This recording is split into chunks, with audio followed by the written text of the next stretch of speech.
Good morning, everyone. Good morning.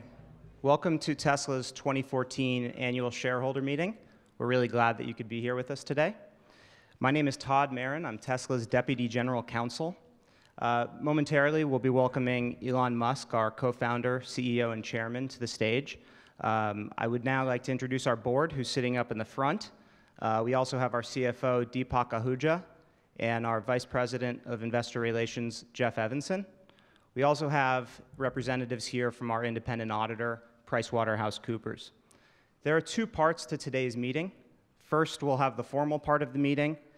It will cover the 5 items that the company has asked the stockholders to vote on today. After the voting, Elon will provide a brief overview of the company, and we'll have a question and answer session. I'll begin by calling Tesla's annual stockholder meeting officially to order. I ask that you refer to the agenda and rules of the meeting that you received earlier today. I declare that the polls are now open. As I mentioned earlier, if you wish to submit a ballot to vote, or if you wish to change your vote, please pick one up at the table and hand it to our Inspector of Elections, Lisa Brenton, who's in the back. Lisa has taken and signed an oath as Inspector of Election, and that will be filed with the minutes of today's meeting. Computershare has certified that starting on April 24, 2014, the proxy materials or a notice of internet availability of the proxy materials were mailed or provided to all stockholders of record as of April 10, 2014. Copies of these proxy materials and related certificates will be attached to the minutes of today's meeting as well. We have a majority of the outstanding shares represented at the meeting today, so I declare that there is a quorum present and that we may proceed with the meeting. We're conducting the meeting in accordance with Tesla's bylaws. The 5 items on the agenda today are as follows. First, to elect 2 Class 1 directors, Elon Musk and Steve Jurvetson, to serve for a term of 3 years or until their respective successors are duly elected and qualified. Second, to hold a non-binding vote to approve on an advisory basis our 2013 executive compensation program. Third, to approve an amendment and restatement of Tesla's 2010 equity incentive plan to specify certain performance goals for and limits on awards that may be granted under the plan. Fourth, to ratify the appointment of PricewaterhouseCoopers as Tesla's independent auditors for the fiscal year ending December 31, 2013. Tesla's board has recommended that our stockholders vote for each of the director nominees and for each of these 4 items. Finally, we've received a stockholder proposal today regarding supermajority voting provisions in our governing documents. Our board has recommended that our stockholders vote against the stockholder proposal. The stockholder proposal is going to be presented today by James McRitchie, and I understand that Mr. McRitchie is here and he's ready to present his proposal. So Mr. McRitchie, if you can step to the microphone, we'll give you a couple minutes here. Thank you.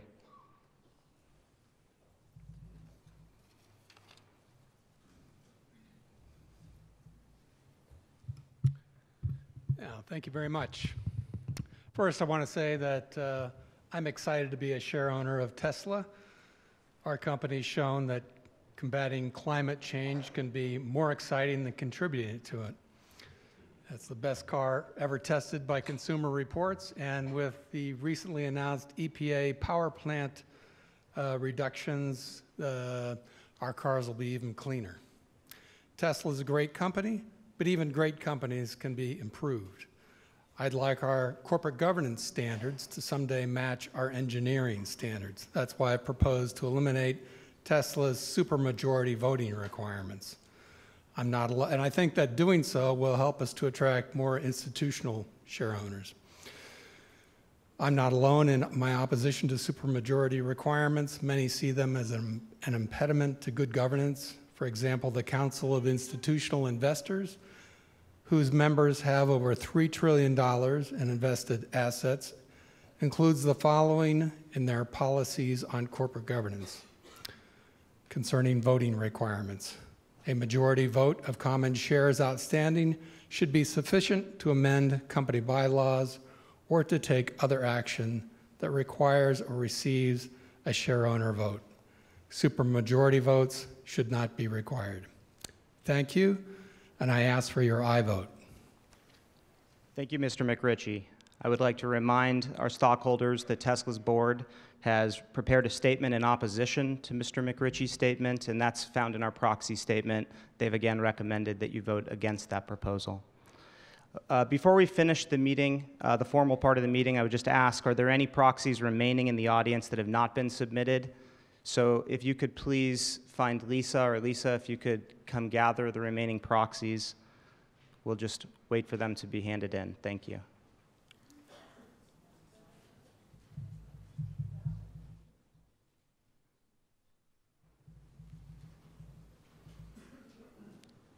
We will attempt to calculate the, at least the unofficial tally and announce that at the end of the meeting as well. But we'll just wait for the rest of the votes to be handed in.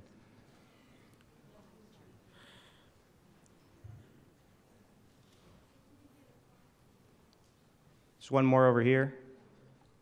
Over here.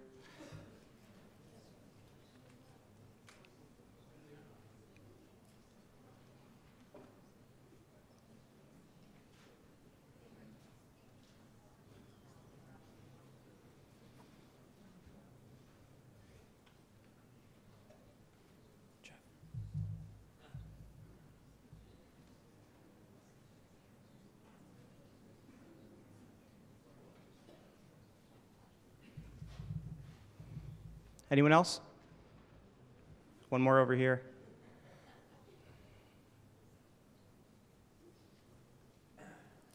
Okay, I don't see any more hands up. I declare that the polls are now closed. As I said, we will announce the unofficial results later in the meeting, and we will formally announce the official results of the voting with a filing on an 8K form with the SEC within 4 business days of today's meeting. Now that the formal part of today's meeting is adjourned, I welcome you to stay for Elon's presentation. We'll also leave time at the end for your questions. When you ask your questions, I would ask that you limit them to one question, that you try to keep them focused on the business of the company, and that you keep them brief so that everyone can have a turn. If you have something to say on the agenda, you may, not something away from the agenda. Is it on the agenda? Okay, go ahead. Is the microphone? It's down. I wanted to comment on the stock option kind of plan. First, I could not understand what the changes were, that is from the old plan to the new one. Second, I think that it's important that it's recognized when you vote in favor of this, that 100% of the stock in this company will be diluted by 100% in 25 years, because it authorizes 4% per year of stock to be issued under that plan. Warren Buffett said with Coca-Cola, it's outrageous. So I object to the executive compensation plan. Of course, under having already taken all the proxies, comments with respect to the resolution are irrelevant. That doesn't seem right in the operation of the meeting as well. Thank you. Obviously, we have prepared a proxy statement with the board's recommendation on the equity incentive plan that addresses many of those issues. If anyone wants to refer to the proxy, they certainly may. Going back to Elon's presentation just briefly, during the course of his remarks, we may discuss our business outlook and make other forward-looking statements. Such statements are predictions based on our current expectations. Actual events or results could differ materially due to a number of risks and uncertainties, including those disclosed in our most recent Form 10-Q filed with the SEC.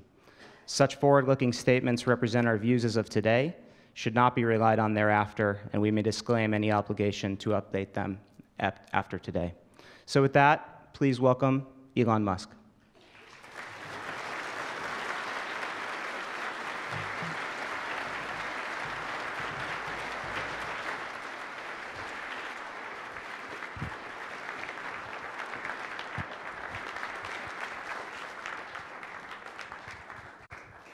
All right, so welcome everyone, and as always, thanks for being an investor. So we'll do just a few slides and then go into questions. So let's see, I have this complicated device which has 2 buttons.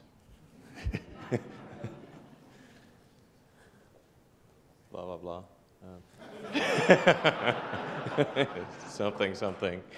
Um, so, so it's been a great year. Sorry, I'll speak close to the mic. It's been a great year. We've produced and sold a lot of cars. We're now at 344 million miles driven, and I'm sort of pleased to say, sort of touch wood, that no one has received a serious permanent injury in a Tesla ever, in all those miles driven. So.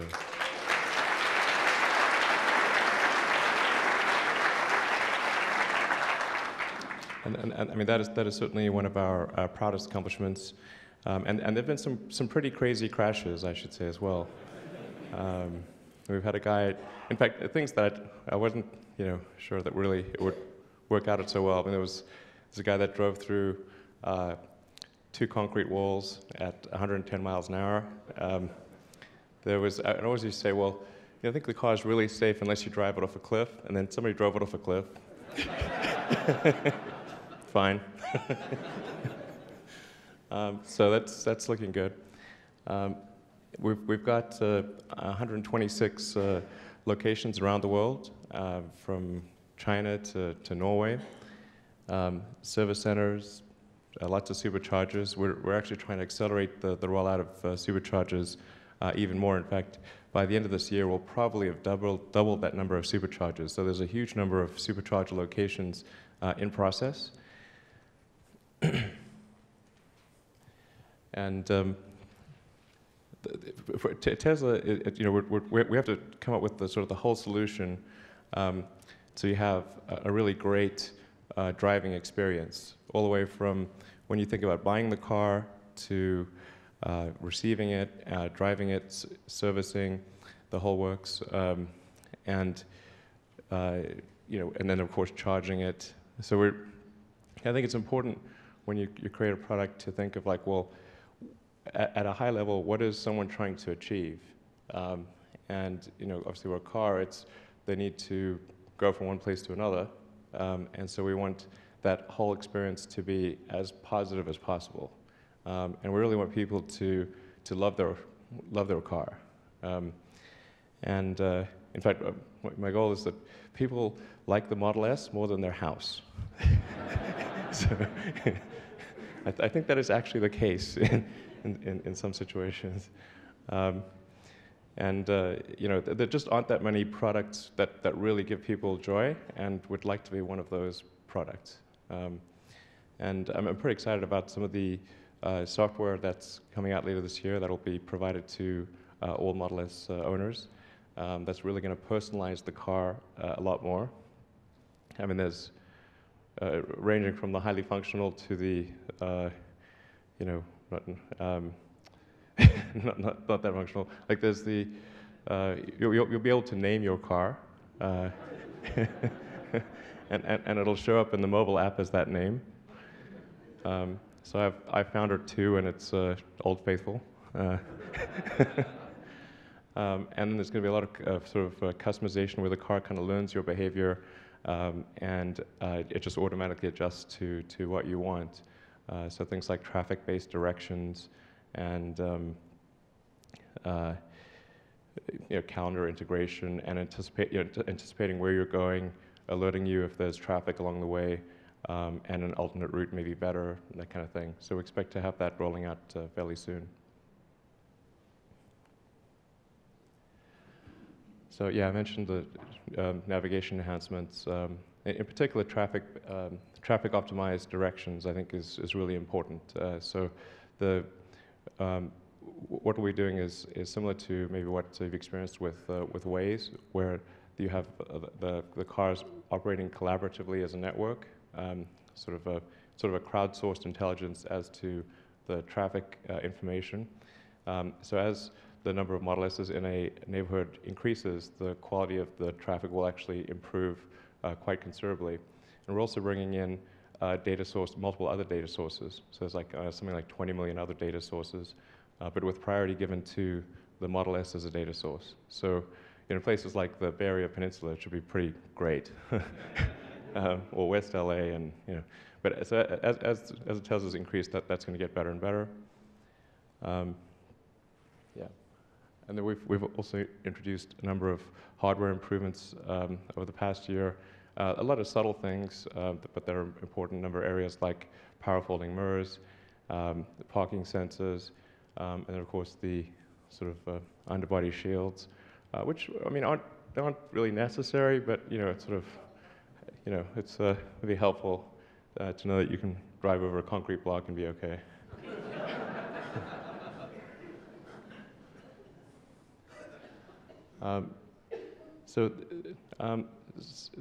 Sales have been pretty good, and still obviously room for improvement, but a good start. And we've really been production limited, as I think most people know,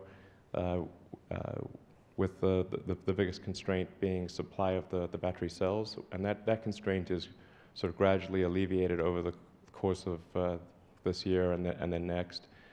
So we expect to steadily ramp up production. In some cases, there'll be important step changes, significant step changes in the number of cars that we can produce, and we'll be going into more markets as well.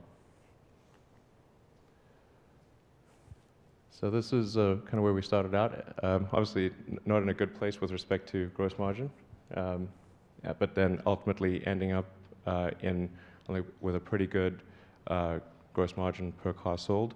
And we do expect steady improvement in the gross margin, despite what I think is likely to occur, and we're seeing to some degree occur, which is that the number of options, or the value of the options that people are picking for the car, is slightly reducing because of basically affordability. So we'd expect to see a slight decrease from people spending on the order of $100,000 a car to maybe $95,000 a car, which is still quite a lot.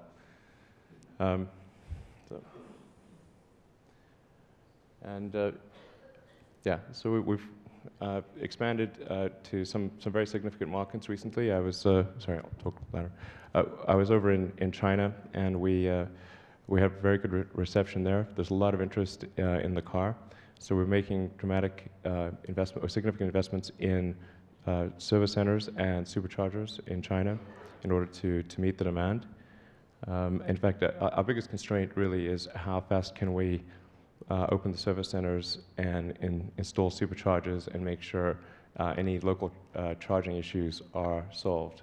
With each market, there are idiosyncratic issues around charging that relate to building codes, to the way that the electricity grid works, and these can be quite difficult to solve. And we had some challenges, for example, in Norway, which is our highest sales per capita in the world, but they've got a unique electricity grid. And it took us several months to get to a good solution there. So in markets that we're opening up right now, we're actually intentionally slowing down the introduction until we're certain that the service, that there'll be good servicing and good charging capability, because we don't want people to have a negative experience. And then in terms of right-hand drive markets, I'm headed to London this weekend to hand over the first right-hand drive cars. And then we'll be going into Japan, Australia, Hong Kong, and a number of other markets later this year. The Gigafactory, I think people know what our situation is there. We are getting quite advanced in the planning for the Gigafactory. And overall, I'm quite optimistic about the potential cost reduction in the cost per unit of energy. I think we're targeting a minimum of 30%, 30% reduction, and I think that's probably conservative at this point. I think we can probably do better than that with the Gigafactory. And I feel also really good about our partnership with Panasonic. We have daily meetings with Panasonic, and then every week there's sort of a more comprehensive meeting. Panasonic at first wasn't sure about whether these cost reductions could be achieved, but I think they are now convinced they can. And of course, there's good old Model X. I should say that the production version of the Model X actually looks different from this. It looks better. One of the things that drives me crazy about cars is that very often you'll see kind of a show car or a demo car, and then the production version is some much worse version of that. And at Tesla, whenever we show off a car as a demonstration item, the production car will always be better than what people saw. And now sometimes that takes a lot of effort, and it's very difficult. That certainly is the case with the Model X. But we had two choices, which is either produce an amazing car that I think is going to blow people away, or produce a pretty good car. And we want to have amazing cars that just blow people away. So in the case of the Model X, that's just taken a bit longer than we would have liked. In particular, getting the Falcon Wing door right is extremely difficult. And then things that you maybe wouldn't expect are also very difficult, like the second row seats are quite a challenge, because what we're aiming for with the Model X is that when you open the Falcon Wing door, you have the second row seats are essentially framed, and we want that to feel like a work of art. Like if you open up the door, it should just be this amazing experience. I mean, this may sound a bit silly, but it should just be like, ah.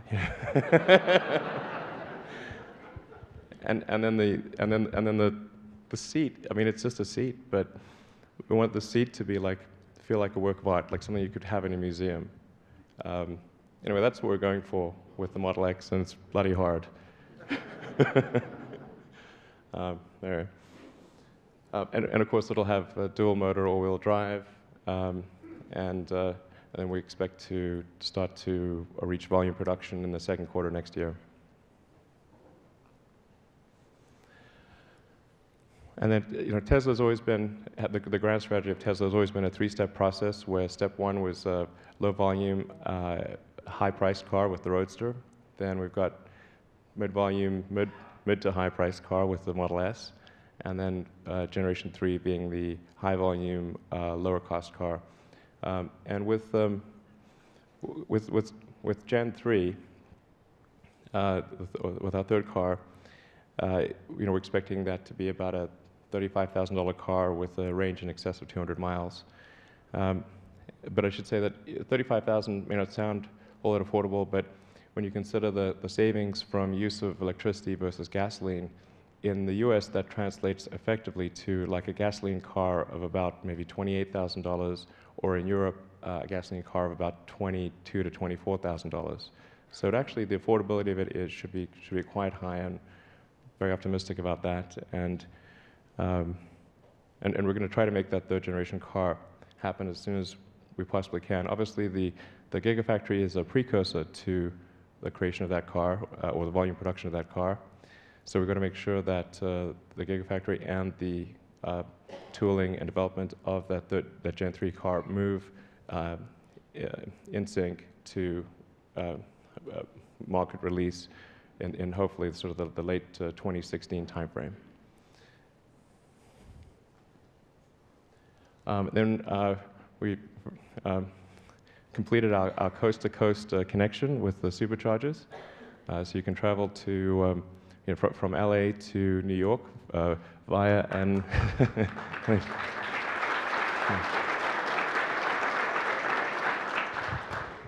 via an admittedly circuitous route.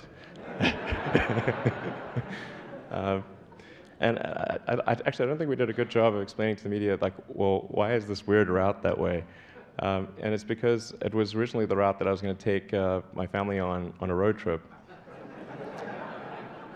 And then it ended up taking us a bit longer to complete the route because of sort of heavy icing conditions in the winter. And then by the time it was completed, the kids were in school, and it would have been difficult to take them out for a week. So we just had a Tesla team do a cross-country trip, and then a bunch of customers did it. Actually, I think a customer did it before we did it.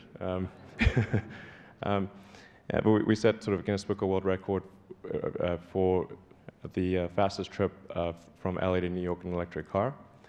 And then, of course, by the end of this year, we'll have filled out a bunch of more routes, so you'll be able to go in a much more direct manner to New York, or from, say, LA to Florida. Of course, you can go all up and down the east and west coasts. And anyway, so you'll see that map sort of mostly filled in by the end of this year, and then something similar for Europe, and we'll be making good progress, I think, in China and other parts of the world on the supercharger front. All right, so questions? So I think we're going to, so if those who have questions could line up at the microphones, and I'll just go from one to the other.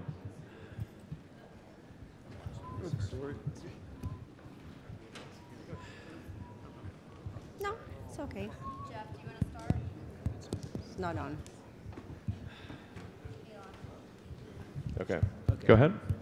Hi, my name is Benjamin, and since the deal with Toyota had actually fallen through, and they no longer wanted batteries and actually wanted to switch over to hydrogen fuel cells, I wanted to get your opinion on, now that gas is going to be going off and you're going to be competing with infrastructure for hydrogen fuel cells and electric charging stations, what is your outlook on that, like the competition between the re-emerging of hydrogen fuel cells in the talks between the car companies and such?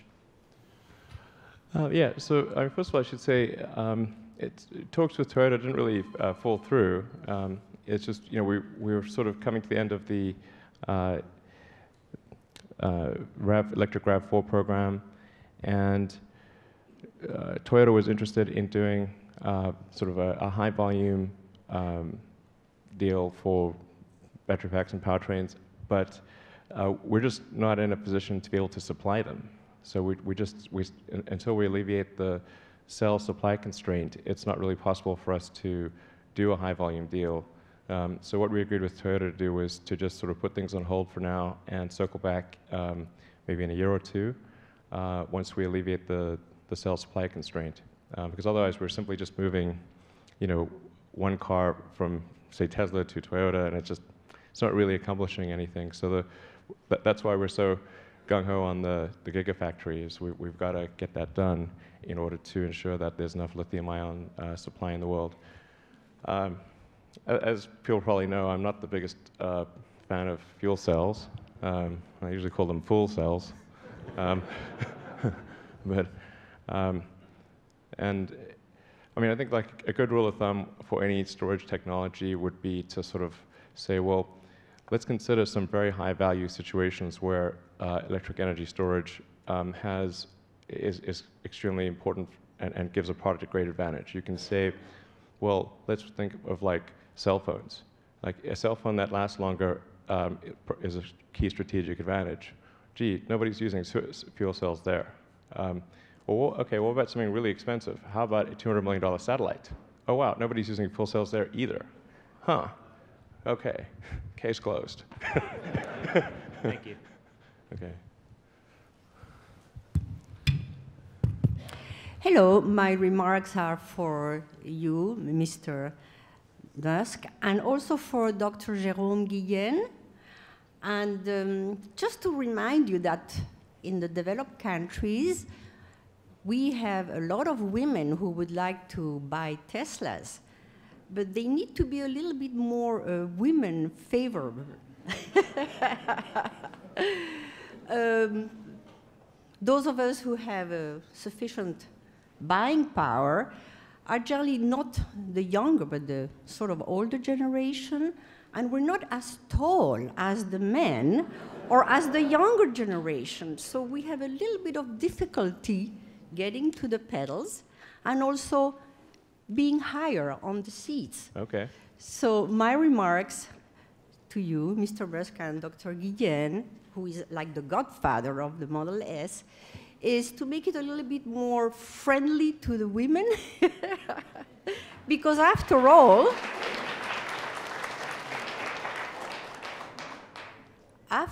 we are a majority. That's, well, One more word.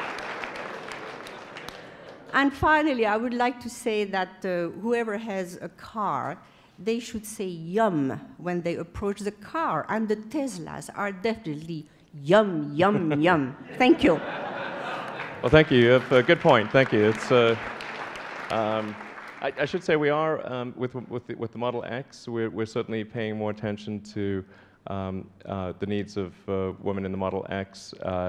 And I think you're right. We probably got a little too guy-centric on the S.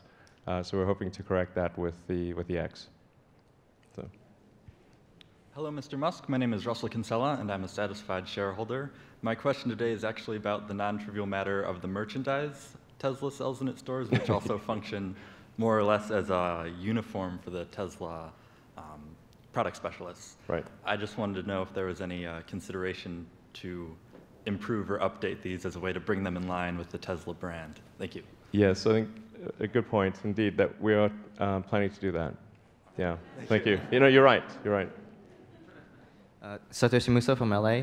I have a question about the Model X, and as you ramp up, and obviously there's battery issues, supply issues, and I'm sure there's more demand than supply. Are you going to be able to ramp up, or are you planning to ramp up even from the initial target that you had for the 2015 year and the years after? And will it come with the optional upgradable seats? So we're going to try to ensure that vehicle production matches the availability of battery cells. And obviously we have some external dependencies on that front, but we're going to try to ramp up as fast as we possibly can. So I think at some point we'll probably hit some customer demand limit, but we're going to ramp up as rapidly as we can, ramp up production and see what that limit ends up being. But it's difficult for us to say with certainty what it is, but we're going to try our best to increase our production and then see what the demand limit is. On the seats front, I have to admit that historically our seats have not been the best, and we are planning on offering an upgraded seat later this year that will be both sportier and more comfortable, and it will be offered as a retrofit as well. So if you want to upgrade your prior car, you can do that. In the meantime, we actually have made a number of subtle improvements to the seat comfort in terms of improving the foam, the type of foam that's on the seat, and we kind of oversprung the seat, so it's a little too tight in terms of the springs under the seat, so it causes the seat to crown slightly, and so we fixed that. And then the lumbar support is slightly too forward, so we've also fixed that. So all of those changes are going into the seats. Most of them are already done. The lumbar support, I think, is about a month away, and they make quite a substantial difference to the comfort of even the base seat. Yeah, sorry, seats have been like a thing. All right. Thank you. Hello, Mr. Musk. Just a quick question. With regards to Gen 3, or maybe not, from what I understand, Tesla has abandoned the trademark for Model E. Oh, I got a funny story on that front. Yeah. So apart from an apparent desire to break the world's greatest combo, yes, what motivated this decision? I just kind of want to get a sense for the thinking there. Yeah, so let me tell you our sort of very deep thought process on on branding here. So we have the S and the X, and then a friend asked me at a party, hey, what are you going to call a third generation car? I was like, well, we've got the S and the X, we might as well make it the E, And then it kind of stuck, even though even though we're just kidding. And then just to sort of add to it, we also just for laughs trademarked the Model Y. But I guess things are pretty dry in the trademark world, so nobody picked up on that. And anyway, then Ford gave us a call and said they were going to sue us for using Model E. And we're like, okay, like Ford's killing sex. I mean, that's that's terrible. That's going to end up on Twitter. So anyway, like, okay, fine, we won't use the Model E. And so now we were thinking like, well, you know, maybe there's something else we can use. So we're trying a few other ones, and the trademarks are in process, the applications are in process, so I can't say what they are. But I think we've got something that might work out pretty well.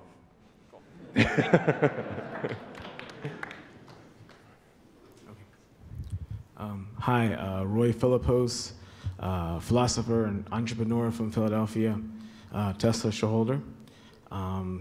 2 years ago, I was here asking you about Model S sales, and you had mentioned to me 8,000 was a break-even unit. And it seemed like now much more better things have occurred, which is good for all Tesla shareholders. A question today is that you had mentioned that you're planning to step down from Tesla as a CEO at one point. Can you talk more about that? And as well as who would you want to be the CEO of the company after you do step down from that position? Thank you. Well, you know, nobody's CEO of a company forever. I mean, eventually, you know, they carry you out. So, you know, in my case, I mean, it is quite difficult, I have to say, being the CEO of two companies. And it was never my intention to be CEO. I tried to actually not be CEO quite hard, and eventually it was either that or the company wasn't going to make it. So, or at least I had to give it a try. You know, what I've committed to is to be CEO of the company through volume production of the third generation car. So that's, you know, somewhere in the, I don't know, 4 or 5 year time frame. And then I'll have to see, you know, how things are going at that point, and whether it's you know, you know, if it's sort of manageable to do that on a personal level, you know, without getting burnt out, essentially, then I'll keep doing it. Otherwise, I'll probably have to find someone else. But we've got a lot of time to sort that out. So you're talking maybe a few years then, pretty much when the volume production car comes? I think I will, yeah, certainly be CEO for, like, say, 4 or 5 years, and then it's sort of TBD after that. Yeah, but that's the commitment I made to people at Tesla and also to investors, is that I'm going to make sure that we execute through the high volume affordable car at a minimum, and then we'll evaluate at that point. Okay. Just a quick follow-up. I've been asking to speak to you now for 2 years, to talk to you, to tell you that I'm also a super genius like yourself. Okay. I'm not sorry. I'm not sure I'm one, but all right. No, I'm sorry. I'm not. I'm just saying serious. This is to all benefit of Tesla shareholders in the world. I am a capitalist like yourself. I am also a level 2 stage. I've been waiting for 10 years now for someone to give me a second look, a full second look. And if they did, they would see a very advanced mind in front of them. So I'm asking you today, can you give me a second look? Okay. I mean, I'm not sure what a second look in what I'm not sure in what regard. I would like to come on board as vice chairman of Tesla.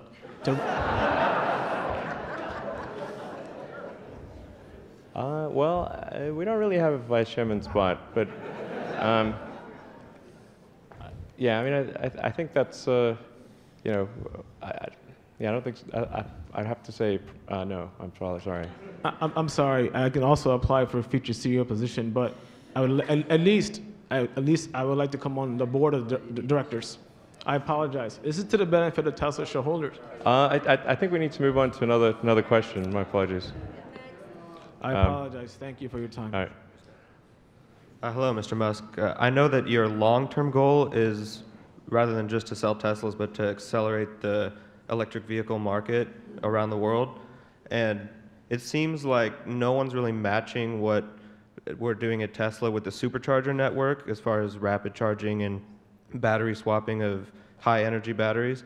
I was wondering, to advance the long-term goal, much long-term goal, would it ever make sense to open this supercharger or a similar charger, maybe a junior charger station, to other manufacturers, maybe on a subscription basis, or to work with them to make their cars compatible as well, since it seems like no one else just wants to put in the effort to make anything close to the supercharger in terms of capacity?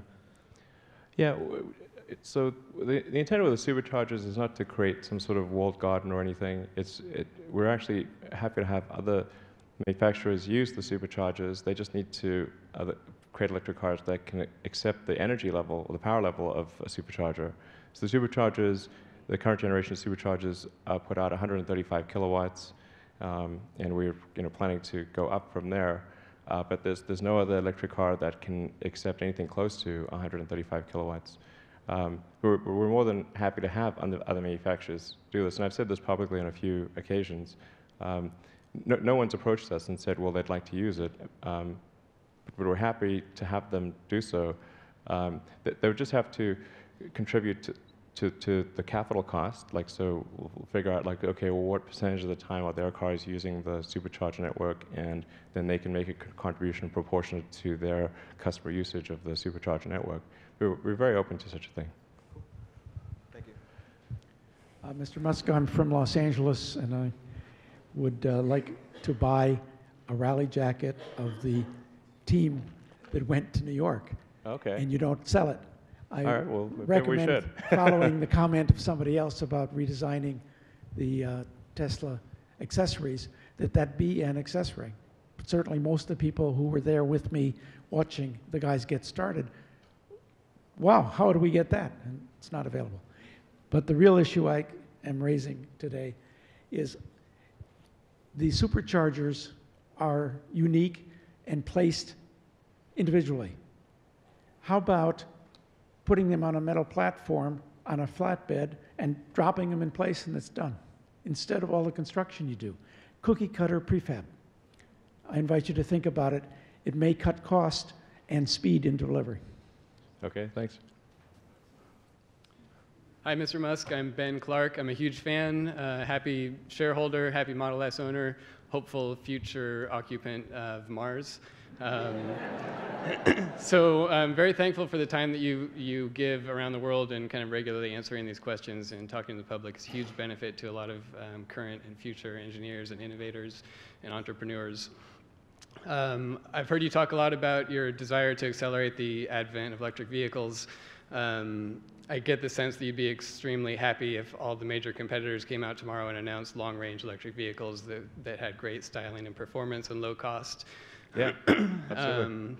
Even to the point that I think you would feel personally satisfied if Tesla Motors was put out of business by all these great electric vehicles driving around. Well, yeah, I don't know about that. At least having satisfied your goal of bringing it out. The automotive market is big. I'm sure there's certainly room for many companies.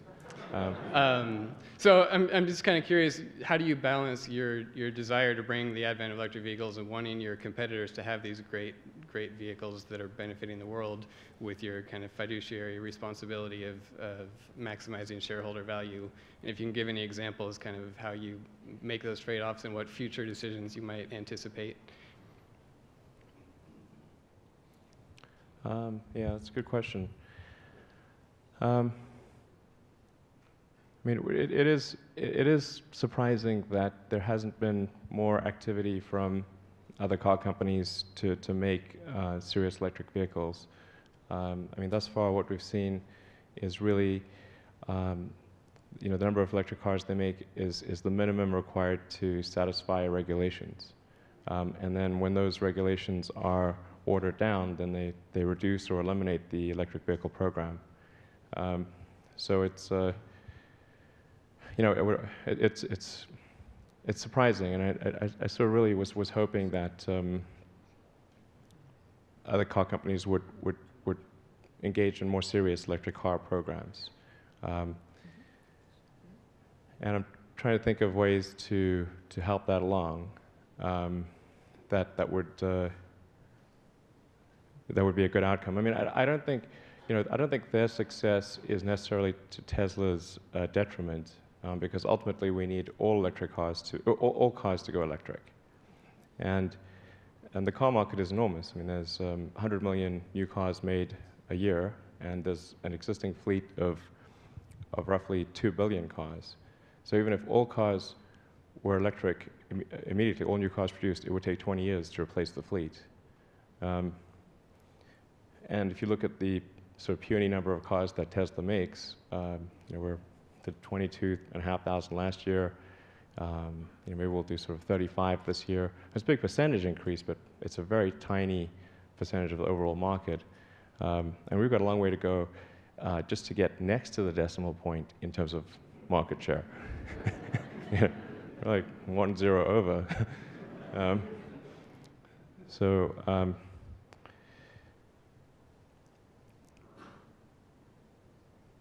Yeah, I mean, I'm contemplating doing something, fairly significant on that front, which should be kind of controversial with respect to Tesla's patents. But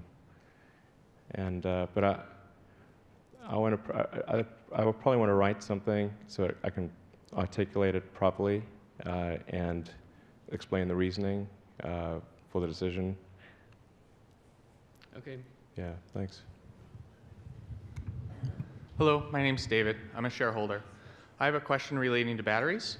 How concerned are you about a new battery chemistry such as a dual carbon battery? And how quickly could this gigafactory be retooled to make this new battery?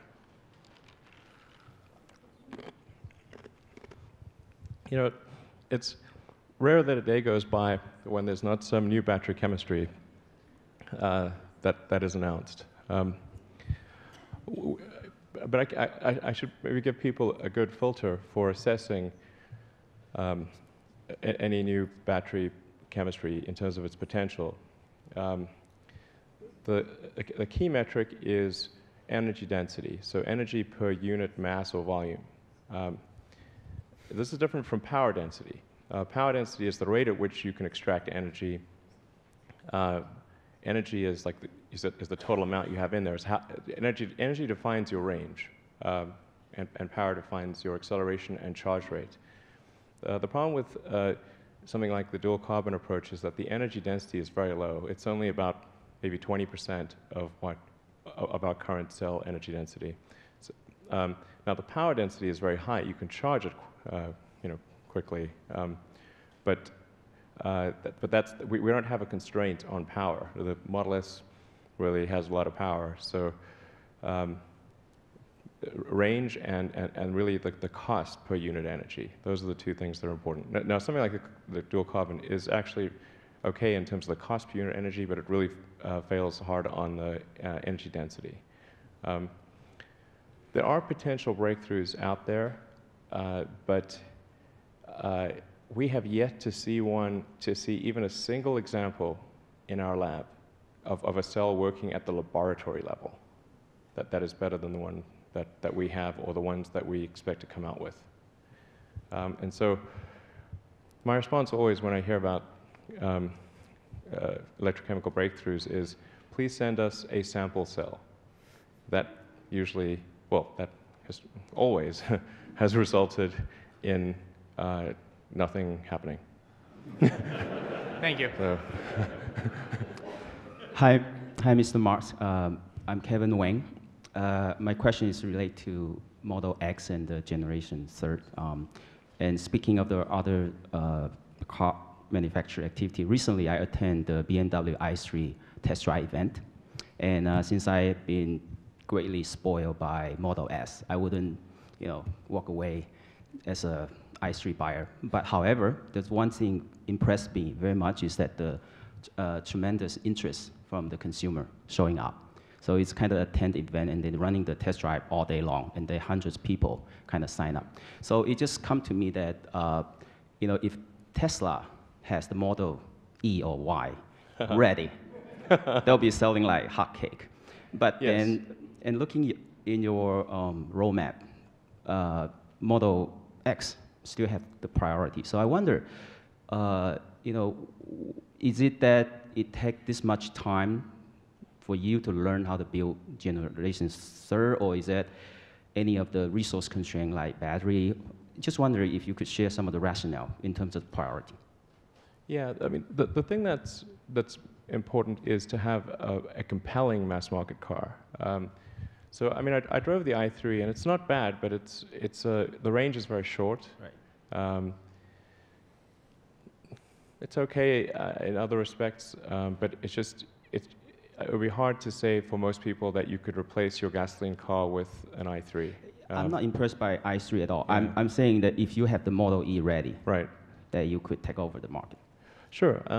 So the issue there is, in order for us to create a compelling mass market car, we need a lot of battery production, and it needs to be at a affordable enough price that it doesn't cause it doesn't destroy the affordability of the car. So, that's why the Gigafactory is vital for getting to that level of volume, and for reducing the cost via massive economies of scale and vertical integration.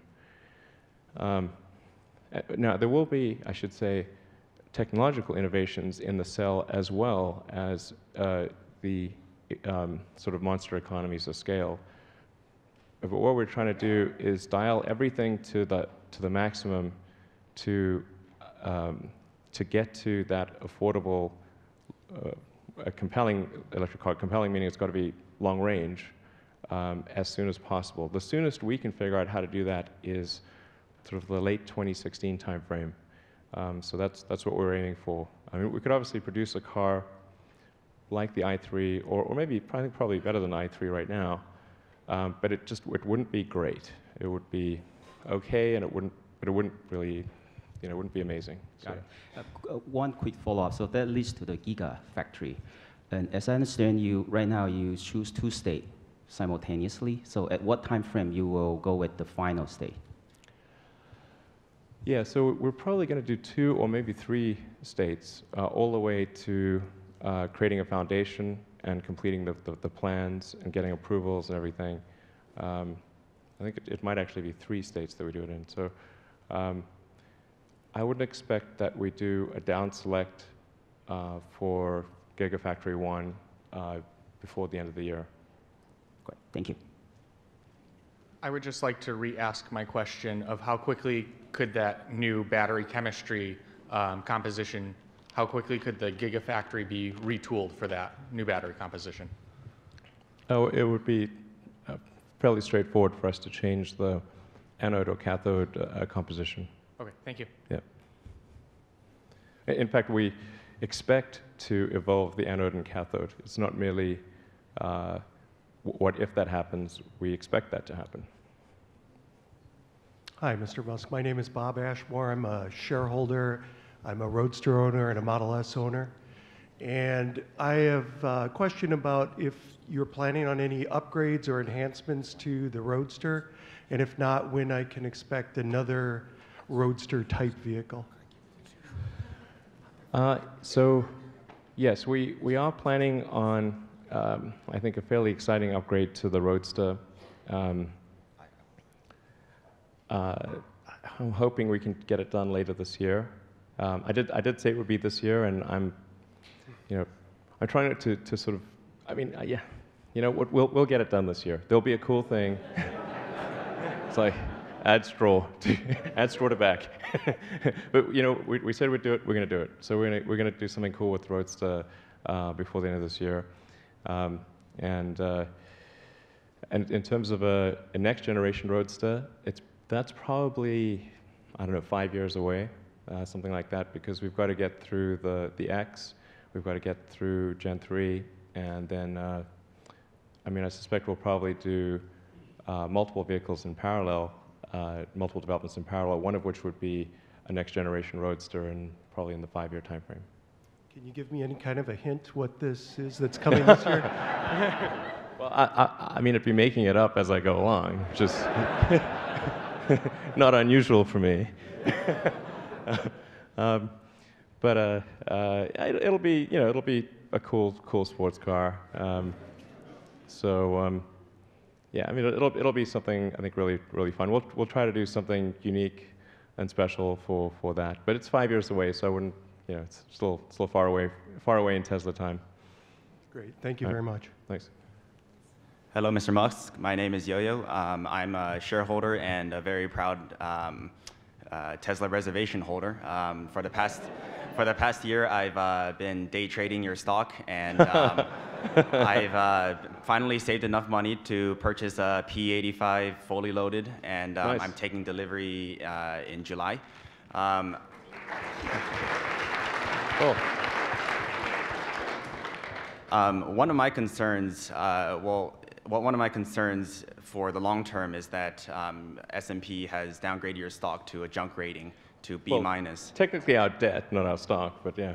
Yeah, well, yeah, it's a junk rating as a debt, but they've said that you know, the stock is not worth long-term investment, and I could care less because I'm still making money, but but you know, at the same time, do you see that? Well, I mean, my main question is, what do you think is the best move for Tesla to make to add more value to the stock, to make it more of a long-term investment like it was maybe 2 years ago? Because now the stock has been so volatile that the only way to really make money on it is to short sell day by day. And you know, I'm even surprised to be here because on April 10th, I just happened to have a long position in the stock at the close of the day.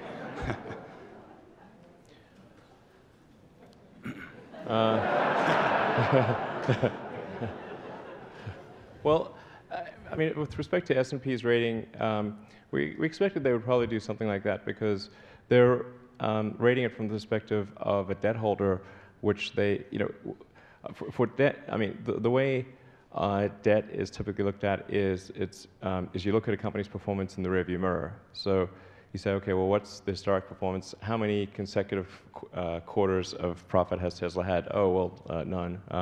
So on a GAAP basis. So therefore, you get a bad credit rating. So it was certainly to be expected that we would get a bad credit rating from S&P just because, you know, they look backwards.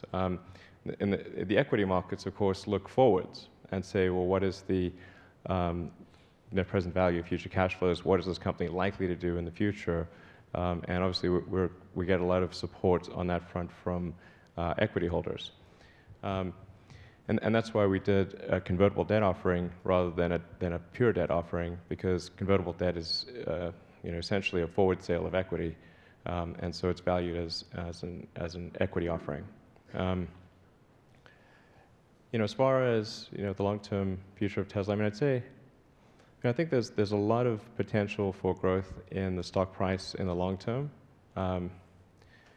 and you know, the math is pretty straightforward. I mean, you can sort of say, well, what would Tesla look like if it was producing 500,000 cars a year? You know, and what's the you know, average sale price at that, and what kind of gross margin would Tesla expect to have? And that would define, at least for the Fremont factory, what the you know, net present value of future cash flows would be, which would be quite a big number, actually. And then if we have multiple factories around the world, then that would obviously get quite a bit bigger. So, I mean, I think there's certainly the potential there for Tesla to be one of the most valuable companies in the world in the long term, contingent upon our execution, of course. The much more difficult thing is to say, well, how will the stock market value us in the short to medium term? That is an impossible thing to say because the stock market is kind of a manic depressive. I mean, particularly with respect to Tesla, you know. But I mean, the reason Tesla's so volatile is because so much of Tesla's value is a function of market confidence in our future execution.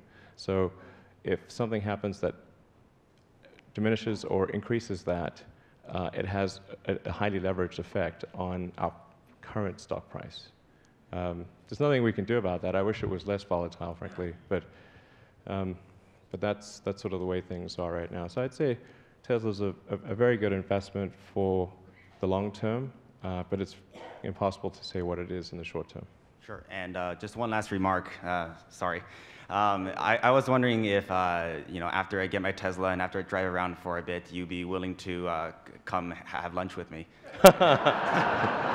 Well, I appreciate the request. I'm quite time constrained, but I appreciate the request. Could I at least get an autograph after the meeting? All right, sure. Okay, thank you. Yeah. Sorry to do this, but we're going pretty far over, so we're going to limit it to the last 2 questions, if that's okay. Okay. Thanks. Hi, I'm an 11-year-old from Burlingame, and so I invested in Tesla last year as my first stock, and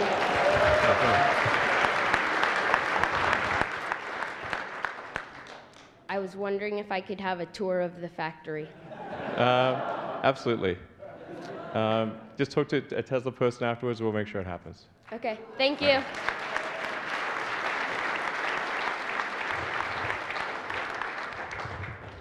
Hi, Elon. I'm Dave Lee.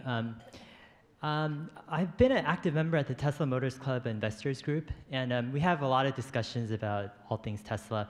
And one of the questions is kind of like, what's after Gen 3? Because as you mentioned, with 100 million vehicles per year, and also with this massive transformation going on to electric vehicles, the question is like, is Gen 3 going to be enough to propel the world's transport to electric vehicles, or does there need to be like another cheaper vehicle that will compete sub 30,000, maybe less performance than a 3 Series competitor, but more like a Camry-ish, family sedan-ish level that's super affordable. Of course, with battery costs, we're looking probably at 5 to 10 years out that something like that would be possible. But can you share some of your thinking kind of on is a sub 30,000 vehicle in 5 to 10 years a possibility? Is that going to be using a Gen 3 absolutely. platform, or would that be a separate Gen 4 platform? Well, I think as a general rule, what Tesla's going to do is whatever set of actions we think is most likely to accelerate the advent of sustainable transport.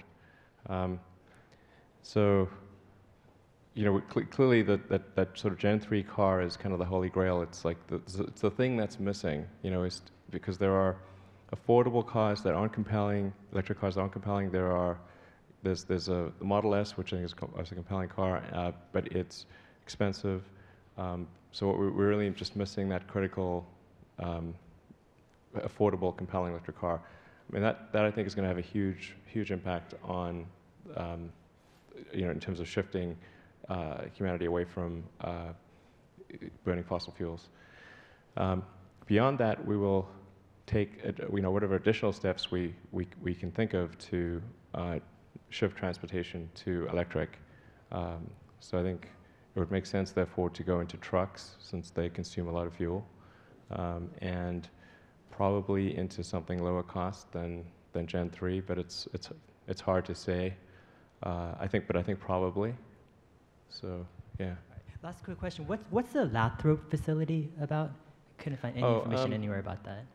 Yeah. So we're actually expanding our activities in the Stockton area. Lathrop's sort of a city near Stockton. So the greater Stockton Lathrop area, we're setting up a lot of manufacturing activity to supply components to the Fremont factory.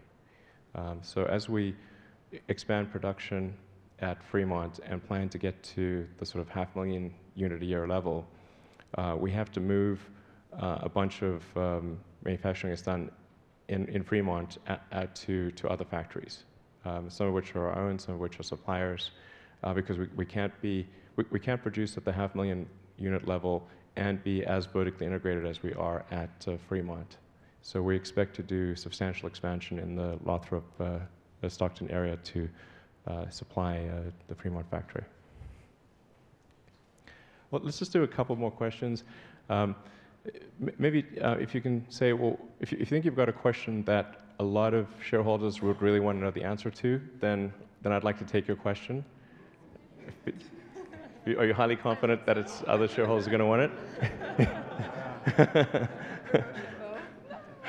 Well, okay, let's take some general audience questions. So in that awesome Tesla shirt that you're wearing.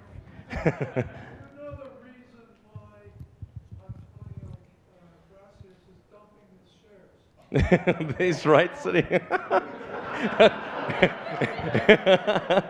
There's Antonio right there.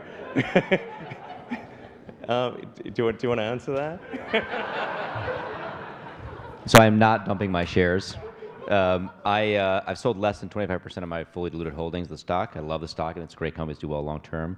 I do run an investment fund, so I have to create liquidity to invest in my new investment fund. That's where the money's going. But I'm a very long-term shareholder of the company. I own over 75% of my position, and I continue to own the stock.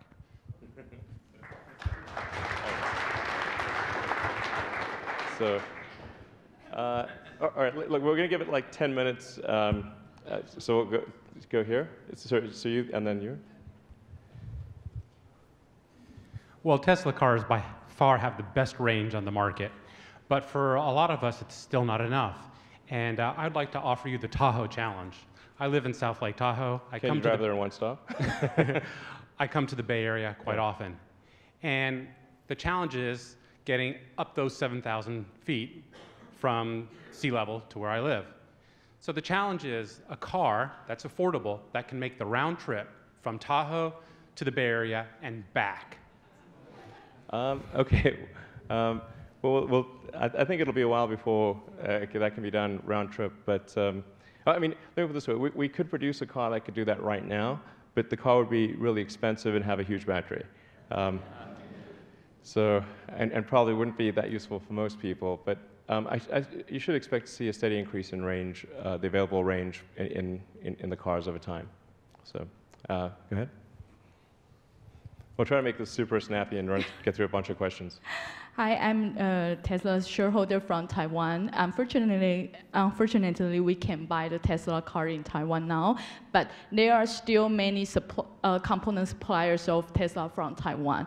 And we all know Tesla is working so hard to drive the cost down to produce lower price cars so that more and more people can afford.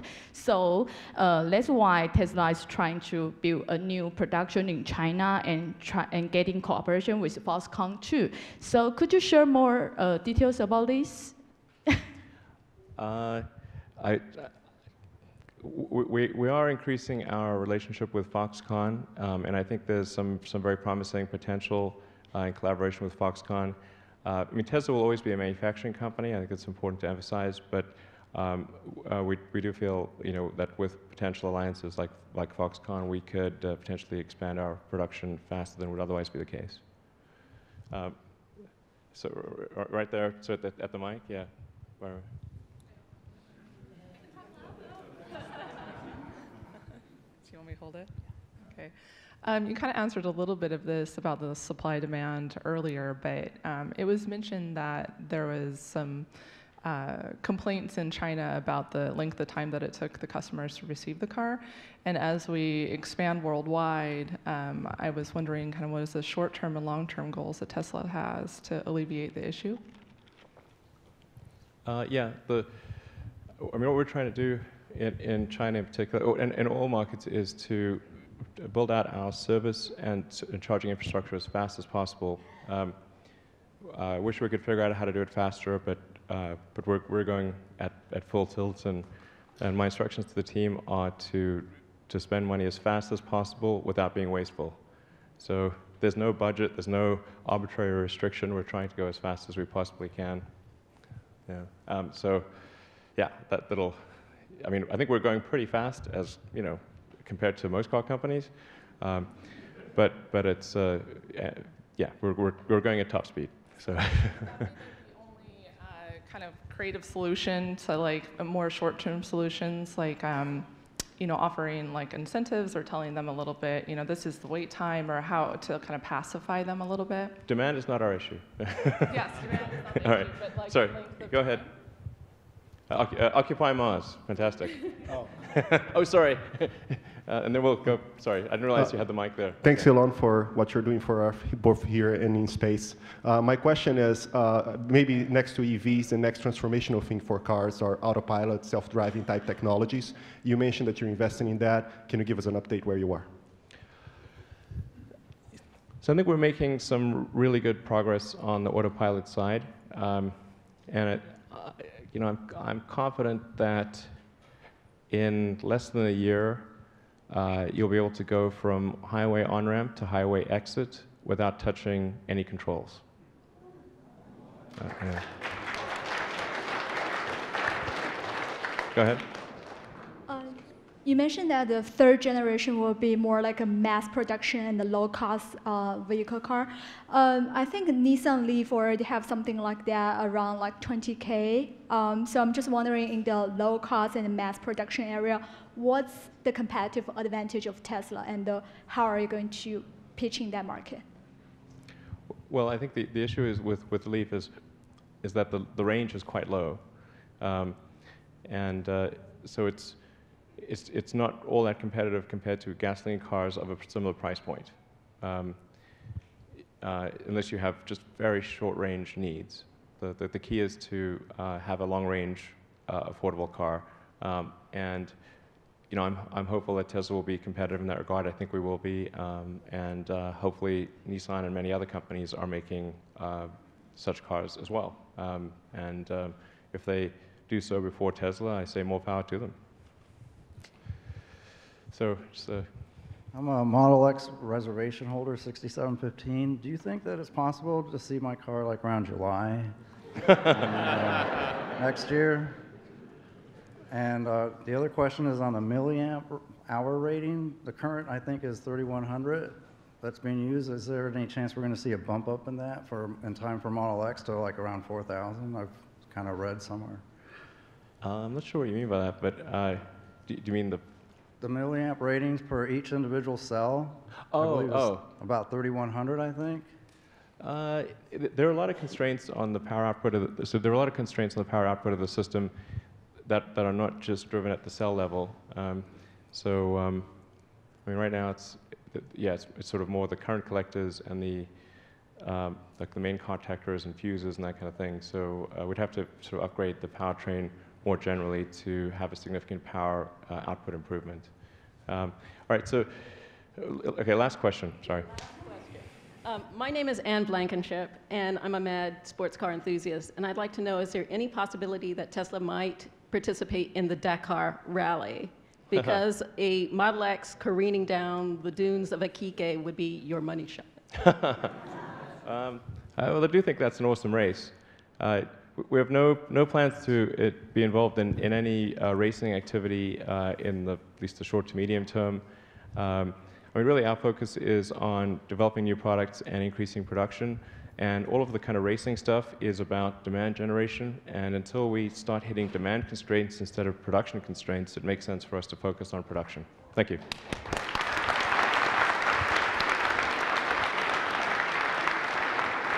Just a quick final announcement before we leave, but thank you for everyone for attending today. Just wanted to let you know that for those who are interested, the unofficial result. Good morning, everyone. Good morning. Welcome to Tesla's 2014 Annual Shareholder Meeting. We're really glad that you could be here with us today. My name is Todd Marin. I'm Tesla's Deputy General Counsel. Momentarily, we'll be welcoming Elon Musk, our co-founder, CEO, and chairman, to the stage. I would now like to introduce our board, who's sitting up in the front. We also have our CFO, Deepak Ahuja, and our Vice President of Investor Relations, Jeff Evanson. We also have representatives here from our independent auditor, PricewaterhouseCoopers. There are two parts to today's meeting. First, we'll have the formal part of the meeting. It will cover the 5 items that the company has asked the stockholders to vote on today. After the voting, Elon will provide a brief overview of the company, and we'll have a question and answer session. I'll begin by calling Tesla's annual stockholder meeting officially to order. I ask that you refer to the agenda and rules of the meeting that you received earlier today. I declare that the polls are now open.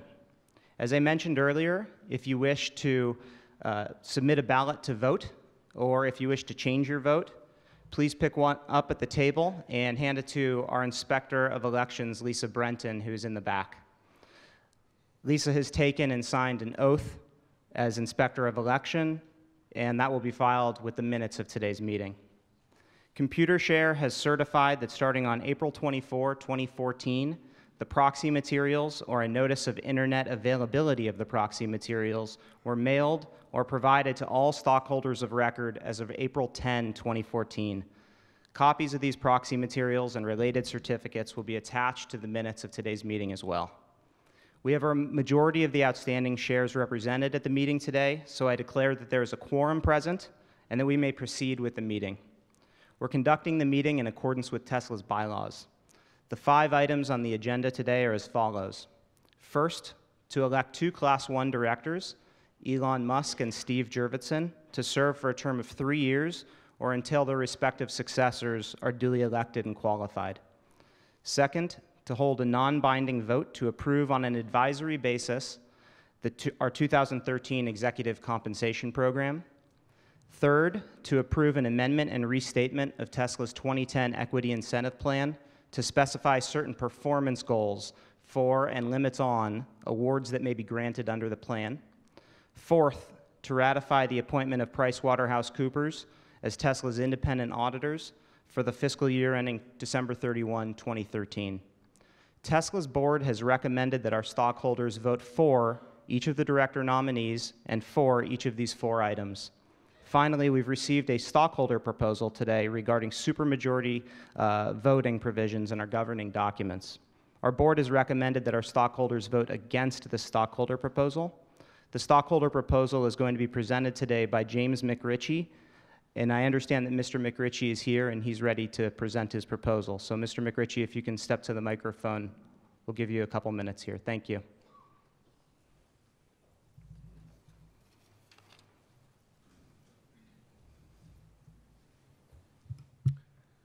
Yeah, thank you very much.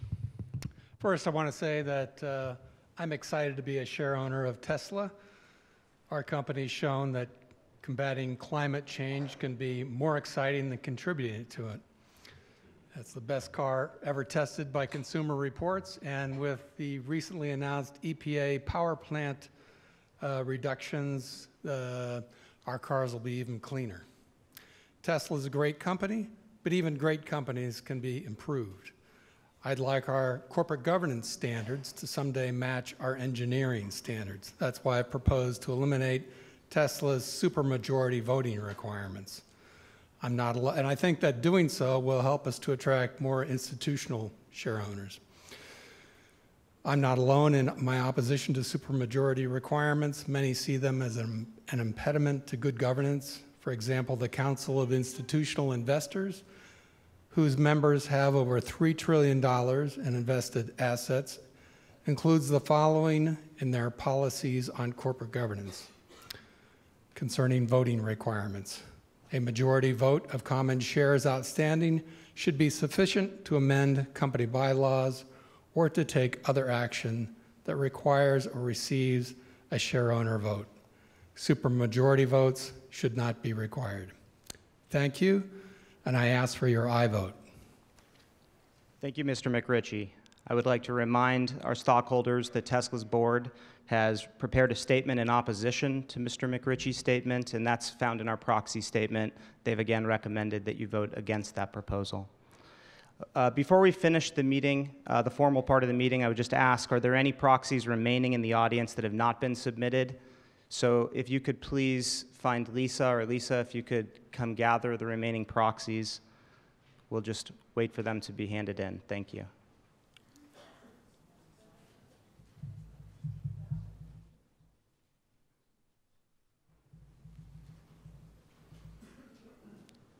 We will attempt to calculate the, at least the unofficial tally and announce that at the end of the meeting as well. But we'll just wait for the rest of the votes to be handed in.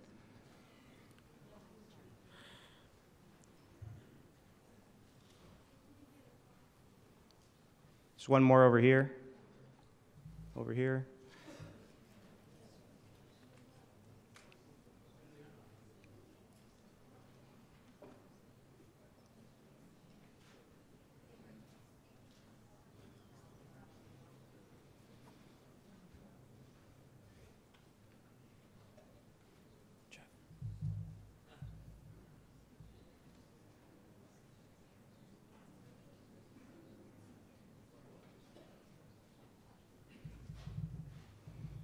Anyone else?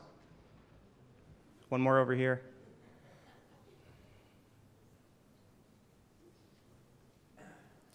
Okay, I don't see any more hands up. I declare that the polls are now closed. As I said, we will announce the unofficial results later in the meeting, and we will formally announce the official results of the voting with a filing on an 8K form with the SEC within 4 business days of today's meeting. Now that the formal part of today's meeting is adjourned, I welcome you to stay for Elon's presentation. We'll also leave time at the end for your questions. When you ask your questions, I would ask that you limit them to one question, that you try to keep them focused on the business of the company, and that you keep them brief so that everyone can have a turn. If you have something to say on the agenda, you may, not something away from the agenda. Is it on the agenda? Okay, go ahead. Is the microphone? It's on. I wanted to comment on the stock option kind of plan. First, I could not understand what the changes were, that is, from the old plan to the new one.